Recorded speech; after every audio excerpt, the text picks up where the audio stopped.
তো আসসালামু আলাইকুম গাইস, কেমন আছেন আপনারা সকলে? আশা করি সকলে ভালো আছেন। আজকে আমি বানাচ্ছি একটা গাছ বাড়ি। সে কারণে প্রথমে একটা গাছের এরকম এরকম পিলার বানিয়ে আমি এখানে অর্ক প্লাঙ্ক লাগিয়ে দিব এই জায়গাটায়। তো আমি এখন এখানে অর্ক প্লাঙ্ক ব্যবহার করে একটা বানাবো এবং এটাকে যে একটা বড় সুন্দর বাড়ি হবে। আপনার চাইলে এটা আপনার ওয়ার্ল্ডে বানিয়ে এখানে থাকতে পারেন। মানে এটা একটা সুন্দর সার্ভাইভাল ট্রি হাউস বলতে গেলে। তো তো আমরা এখান দিয়ে একদম একদম চারকোনা বর্গাকারে একটা শেপ বানিয়ে নিব। তো এই শেপটা কমপ্লিট হয়ে যাওয়ার পরে এর উপরে আমরা লক লাগিয়ে দিব। যেভাবে 3 ব্লক উঁচুতে একটা লক লাগিয়ে দিব আমরা। তো আমরা এখন চারদিকে 3 ব্লক উঁচুতে একটা লক লাগিয়ে দিচ্ছি, মানে কাঠ লাগিয়ে দিব। এর উপরে আমরা কাঠের তক্তা মানে প্লাঙ্ক দিয়ে উপরের ফ্রেমটা বানিয়ে নিব কিছুটা এভাবে। তো আমাদের ফ্রেমটা দেখতে কিছুটা এখন এরকম হবে। তো এরপর আমরা এখানে আরো কিছুটা এরকম করে কাঠি দিয়ে এই জায়গাটিকে আটকে দিব।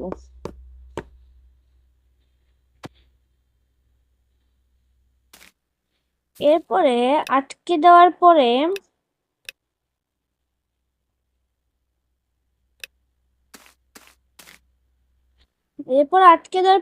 আমরা এটার উপর দিয়ে এভাবে করে গ্লাস লাগিয়ে দিব কিছুটা এভাবে। তো গ্লাস লাগিয়ে জায়গাটা দিয়ে আমরা বাইরের পরিবেশগুলোকে দেখতে পারবো, সে কারণে আমরা এখানে গ্লাস লাগিয়ে এর উপর দিয়ে আবার আমরা এভাবে করে কাঠ লাগিয়ে দিব। যেহেতু এটা কাঠ বাড়ি সে কারণে এখানে সব কাজ আমি কাঠ দিয়ে করছি, শুধুমাত্র এখানে একটু কাঠের ব্যবহার হয়েছে।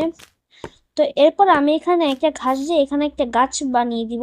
যেহেতু এটা ট্রি হাউস সে কারণে এটার উপরে একটু গাছ থাকা আবশ্যক, জরুরি।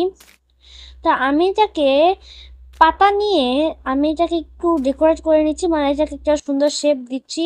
কারণ এমনিতে গাছের মধ্যে আমরা বানানো সেই গাছের শেপটা একদম মানে বেঁকাতে থাকে, এবং এটাই এটাই হওয়ার কথা। গাছ সবসময় একদম সোজা কোনো আকৃতি থাকে না, একটু বেঁকাতারাই থাকবে। কিন্তু আমি এখানে যেহেতু একটা বাড়ি বানাচ্ছি সে কারণে ডেকোরেটের জন্য এইগুলোকে একটু বড় করে ফেললাম আমি, এবং ডিজাইনের জন্য আমি এরকম করে এগুলোকে ভেঙে ফেলছি চারপাশে কোনাগুলো। কারণ এখানে কোনো গাছই বলতে গেলে এরকম একদম কোনাচে না, তাই কোনাচে থাকা থেকে আরো খারাপ দেখা যাচ্ছে। এখানে আমরা এগুলোকে ভেঙে ফেলবো এইসব জায়গাগুলোতে।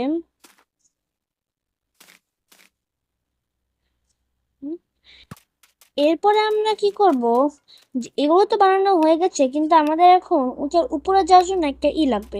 সে কারণে আমি প্রথমে এই সব প্ল্যানগুলোকে ভেঙে তার মধ্যে মানে যা তার মধ্যে আমরা এভাবে করে টুল লাগিয়ে দিব। টুল না, যার নাম কি ঠিক আমি জানি না, কিন্তু কিন্তু আপনারা তো জানেন যে ইটির মাধ্যমে আমরা এটাকে বেয়ে আমরা উপরে যেতে পারবো। সে কারণে আমরা এই জিনিসটাকে এটার উপর লাগিয়ে দিব, এবং তার পাশ দিয়ে আমরা ট্র্যাপডোর লাগিয়ে দেবো যদি দেখা না দেয়।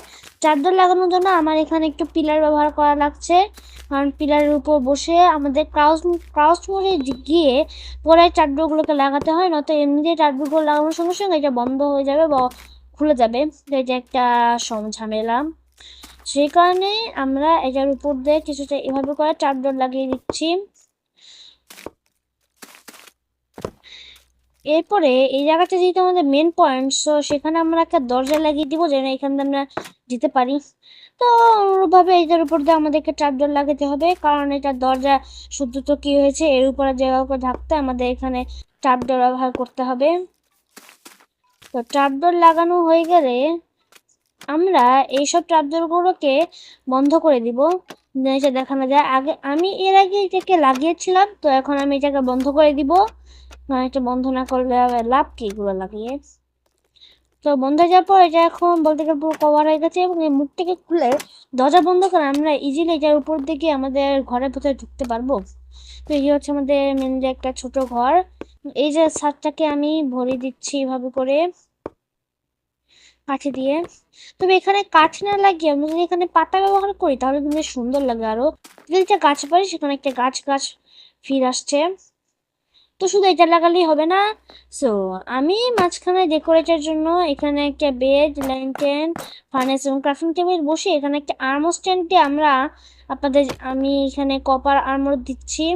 তো ক্রাফটিং টেবিলের উপর আমি একটা আর্মর স্ট্যান্ড বসি, সেখানে আমাদের কপার আর্মরগুলো দিয়ে দিচ্ছি। আপনারা চাইলে এখানে যে কোনো ধরনের আর্মর ব্যবহার করতে পারেন। তো আমি এখন নিচে এসে এই দরজা দিয়ে বের হয়ে যাব। তো এখন আমরা এখান দিয়ে একটু আলো পাওয়ার জন্য এইসব জায়গা দিয়ে আমরা এখন ল্যান্টার্ন বসাবো, যেখানে জায়গাটা আলোকিত হবে। একটু ডেকোরেটের জন্য আমরা এর উপর দিয়ে এভাবে করে স্ল্যাবস লাগাই, তাহলে দেখতে এটা আরো অনেক সুন্দর লাগছে। তো আমরা এখন এটার উপর দিয়ে প্রত্যেকটা জায়গার মধ্যে এরকম এক লাইনে স্ল্যাবস বসিয়ে দিব, এবং এটা লাগানোটা ভালোই লাগছে।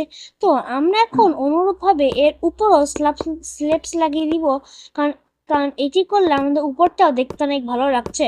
নয়তো এমনি এরকম চারকোনা বাড়ি অতটা সুন্দর লাগছে না দেখতে। আপনি যদি এটা ভালো না লাগে তাহলে আপনি স্কিপ করতে পারেন। তো আমাদের এখন লাগানো শেষ এই জায়গাটাতে।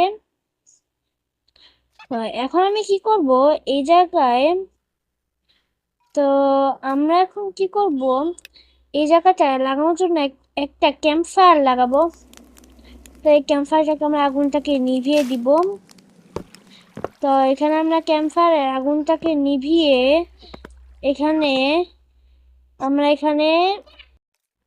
লাগিয়ে আমরা এখানে মাংস দিয়ে দেবো। তবে এটা দেখতে অত বেশি ভালো লাগছে না, সে কারণে আমি এখানে আস্ত একটা ক্যাম্প ফায়ার বসিয়ে দেবো। এটা দেখতে অনেক সুন্দর লাগছে আগের তুলনায়। তো এরপর আমরা পাশে এখানে একটু ডেকোরেটের জন্য এ পাশের সব জায়গাগুলোকে আমরা ভেঙে ফেলবো, এবং ভেঙে তার মধ্যে আমরা সব পুরো জায়গাটিকে পানি দিয়ে ভরাট করে দিব। তো কেন পানি দিই সেটা আমরা দেখাচ্ছি এখনই। পানির উপরে তারপর আমরা এখানে স্ল্যাব লাগিয়ে দিব। তো স্ল্যাব লাগিয়ে দিচ্ছি কারণ এটার উপর আমরা এই পাতাগুলো লাগাবো, এবং এটা দেখতে অনেক সুন্দর, বাড়ির ডেকোরেট অনেক সুন্দর কাজে লাগবে। তবে এটার একটা অসুবিধা হলো এটা পানি ছাড়া অত কথা ড্রপ হয় না, আর কোথাও লাগলে সে কিছুক্ষণ পরে সেটা মানে নষ্ট হয়ে যায় বা পড়ে যায়। সেখানে এটা এখন ভালোই ডেকোরেট লাগছে, এবং মাঝখানে দরজাটাকে আবার লাগিয়ে দিচ্ছি, তখন দরজাটা ভেঙে গেছিলো। তো এখন বর্তমানে এই কাজ শেষ, এবং আমরা এই রাতের জন্য এখানে ঘুমিয়ে পড়লাম। তো সকাল হয়ে গেছে, আমি এখান থেকে সব জিনিসপত্রগুলোকে নিয়ে নিচে নেমে পড়লাম। তো আজকের মতো এই ভিডিওটা এ পর্যায়ে। যদি এই রাজবাড়িটা আপনাদের ভালো লেগে থাকে তাহলে ভিডিওটিকে লাইক এবং চ্যানেলটিকে একটা সাবস্ক্রাইব করে দাও। তো এ পর্যন্ত এখানে থাকলো। আসসালামু আলাইকুম।